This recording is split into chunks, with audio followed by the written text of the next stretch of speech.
Shuidong in southern China, a hub, investigators say, for the smuggling of ivory poached from African elephants. Secretly filmed footage shows a network of safe houses where the goods are on display. An estimated 80% of ivory destined for China passes through Shuidong. This town has emerged as probably the biggest hub in the world for illegal trade in ivory tusks.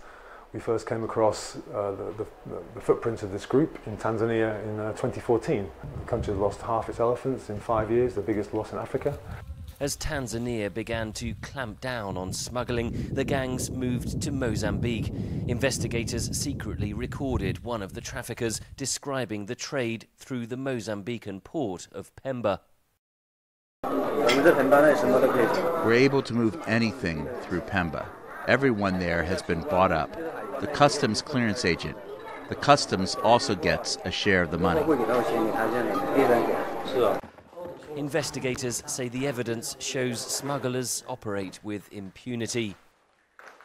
There was a few cases where they had some tusks seized, but they were never arrested. And they sort of saw these seizures as really a business expense rather than a worry that we might get arrested. Hong Kong authorities confiscated ivory worth $10 million earlier this month. China plans to ban the trade by the end of 2017.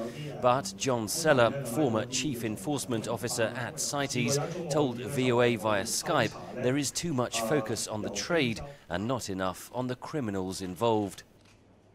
There is the speculation involved here, that there is undoubtedly money laundering to my mind. This is a much more complex issue. Seller says CITES lacks the teeth to enforce its regulations. Organised criminal networks are now major players in all forms or many forms of wildlife trafficking. And you need to bring an organised law enforcement response to that. Without that enforcement, activists warn ivory poaching will likely continue until the criminal networks are investigated and dismantled. Henry Ridgwell for VOA News, London.